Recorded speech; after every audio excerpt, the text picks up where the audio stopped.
I'm sending this to you because your site is small enough that it doesn't feel like shouting into a stadium, and because I still don't know what to do with a story that keeps getting worse every time it gets repeated by someone else. I don't want my name attached to it. You can call me Marin. This was in North Florida in the early 90s, when I was in college, and I looked like the kind of student who sat in the front row and did not miss deadlines. I kept a planner, I wore clean clothes, I had straight A grades and scholarship paperwork.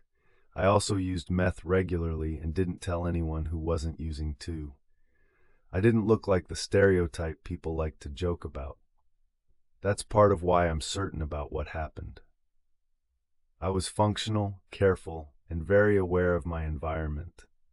There was a small group that met up to get high and go walking out on the prairie. It wasn't a big party thing. It was more like a ritual people did to feel brave and empty their heads. The prairie in that area is not like the Midwest. It's open, flat grassland with palmetto, patches of water, and long sections where you can see a long way because there are no trees high enough to block the horizon. There was a state-managed preserve out there, and a narrow trail that cut across a wide section of grass. The group had rules. They said the point was to go out at midnight and walk the trail alone. Not together. Alone. You did not talk once you stepped off the parking area. You did not use any lights, no flashlights, no lighters, nothing. You were supposed to be naked, and they were strict about it, because they said clothes made noise and made you feel safe. They said if you were going to do it, you did it clean. The one thing everyone would check before planning it was the moon. They always waited for a full moon, because otherwise you couldn't see the trail and people would panic and wander off. When it was full, the grass and the sand patches were bright enough that your eyes adjusted and you could follow the pale strip of trail. I did it the first time because I was high, and because a girl I liked said it was the only thing that made her feel quiet inside. We met in the parking lot late, took turns putting our clothes in our cars, and then spaced out our starts. Everyone sat on their own car hood and waited for the person ahead to disappear before the next one went. I remember the air, the kind that feels wet even when it's not raining. I remember the sound of insects and frogs. When you're naked out there, you hear everything. You hear your own breathing, and you hear the grass brushing your legs. You also feel like you're being watched, even if you're not. That was the point, I guess. I did that walk more than once over the next months. It became a scheduled thing. If someone was in the group chat at the diner, they'd say, "Full moon next week," and people would nod like it was a meeting. They didn't write it down. They didn't want a record. But everyone knew. The trail itself had a rhythm to it that was easy to memorize. Sandy path, then a stretch where it narrowed, and the palmetto came close, then another open part where you could see a fence line far off. Halfway there was a low boardwalk over a wet patch. The boards were old and made a soft thump under your feet. Most of us took our shoes off too because shoes felt like cheating. The third time I went, something happened that I still have trouble describing without it sounding like a campfire story. I'm trying to keep this factual. I started my walk later than usual because I had been studying and didn't want to miss a quiz the next morning. I drove out alone and found the parking area empty. I assumed I was the last one, and everyone else was already out on the trail. I got undressed, locked my car, and started walking. A little after the boardwalk, I heard voices. At first it was distant, like it could be coming from the highway, but then I could make out laughing, shouting, and the specific flat clink of cans being tossed or set down. It was more than a couple people. It sounded like a whole group, the kind of drunk crowd that moves in a wave. There weren't supposed to be other people out there at that hour. That was part of why the group chose that place. But it was still public land. Anyone could be there. I stopped on the edge of the trail in the taller grass and listened. I could tell they were coming toward me along the trail, not away. Their voices got louder in a steady way, like a timer counting down. I didn't have clothes to grab and hide behind, and I did not want to be seen naked by a pack of drunk college guys. I also didn't want to run, because you can trip out there and there are ditches. So I did what made sense in the moment. I stepped off the trail into the palmetto line where it was darker, crouched low, and stayed still. The palmetto fans are like stiff hands. If you tuck behind them and don't move, you blend into a darker patch. I could smell them before I saw them. Beer and sweat. They were loud in the careless way people are when they're sure they own the night. I could see them through the grass stems. Several silhouettes, some with shirts off, one swinging his arms, someone shining a small light up and down like they were looking for frogs or just playing. The rules of our group were no lights, but these weren't our people. The light swung and briefly flashed across where I was, not directly, but enough that I knew if I stayed crouched, I was just a dark lump beside the trail. What I didn't expect was the way my body reacted to being cornered while naked and high. My legs cramped from the crouch. My heart was loud in my ears. The grass seeds stuck to my knees. I told myself to stay still until they passed. Then one of them stopped right near me. I heard the crunch of his shoes on the sandy path. He said something like, "What is that?" And another one said, "Probably a hog." They laughed. The light stopped moving and held steady. I realized they weren't just walking past. They were slowing down because they thought something was there. Their attention was narrowing onto my hiding place. In that second, I made a choice that I still don't know if it was instinct or the meth making my brain pick the worst option. I stood up. I didn't jump out. I just unfolded from the crouch to standing slowly because my legs hurt and because I didn't want to stumble.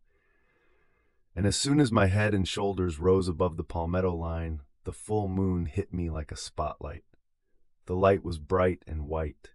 It made my skin look washed out. It put a hard edge on my arms and face. I was naked, pale in the moonlight, with grass stuck to me, stepping out of a dark patch. My hair was messy, and I know my eyes looked wrong because I was high and scared. There was a brief silence, the kind where the whole world feels like it's waiting.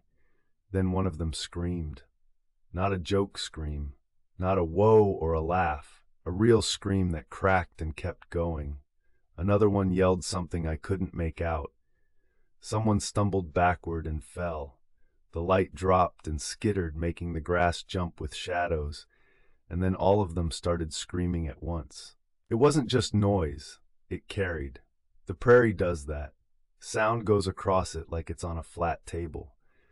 Their screaming rolled out and kept rolling. It echoed off nothing, but it still came back, like the open space was throwing it around. I didn't chase them. I didn't speak. I froze because I understood immediately that whatever they thought they were seeing, it wasn't a naked girl hiding. They were reacting like I was something that wasn't supposed to stand up out there. They ran, trampling the edge of the trail, crashing through grass, yelling for each other. One of them shouted a name that sounded like a girlfriend's name, like he wanted proof of another person. I heard cans clatter. I heard a car alarm chirp in the distance like someone hit a button too many times.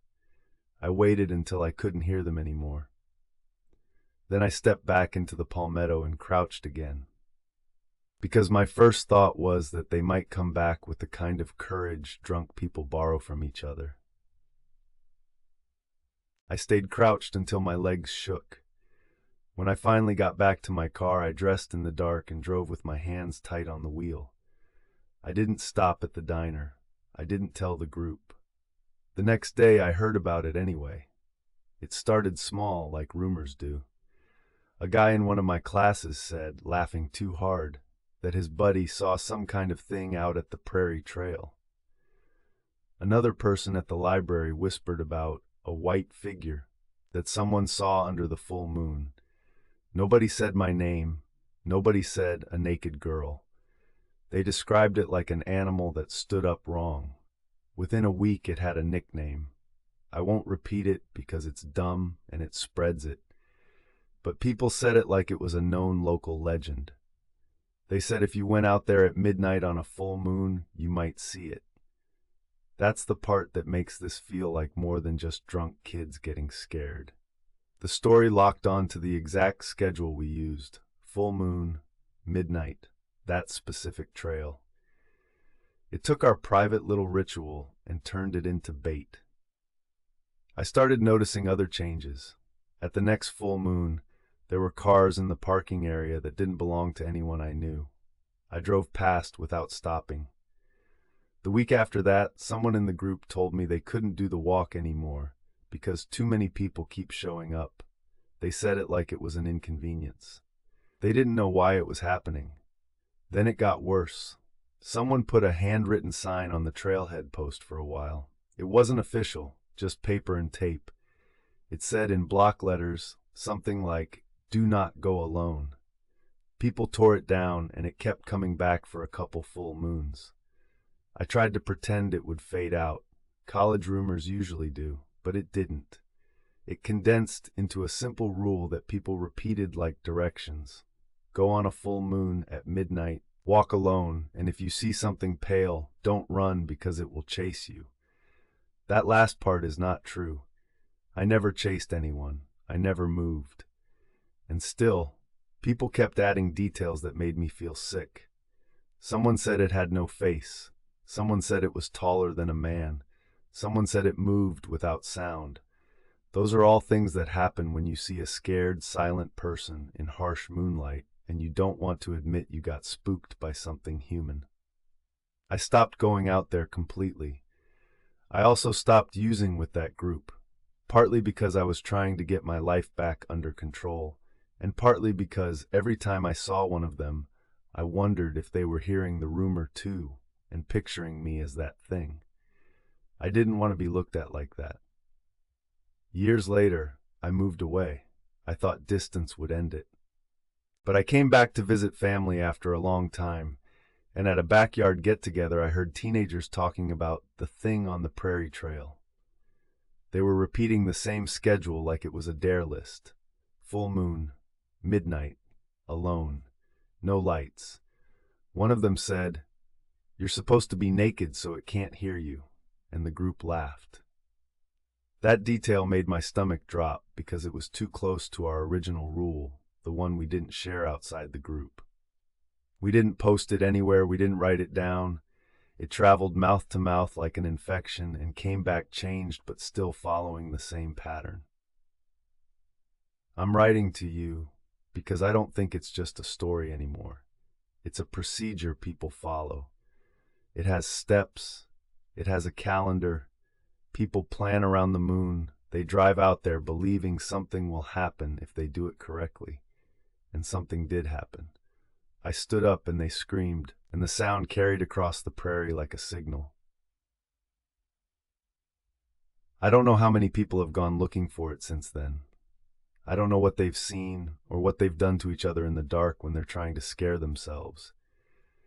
I do know that once a rumor like that attaches to a place and a schedule, it doesn't need me anymore. It can keep generating its own witnesses. I have never gone back at midnight on a full moon. I won't. I also don't go to that preserve during the day. I don't like the idea of standing on the edge of that trailhead and being recognized by someone who wants the story to be true. The last thing I'll say is this.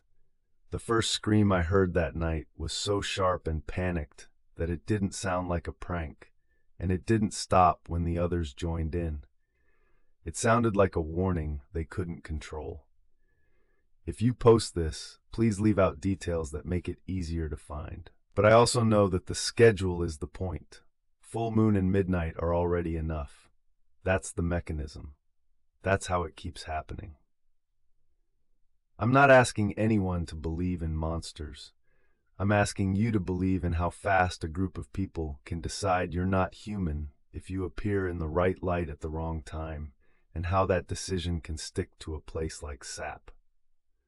Somewhere out there, another full moon is coming, and people will go to that trail thinking they might see it. If they do, and if someone stands up, I'm scared I won't be the only one who gets turned into a thing out there.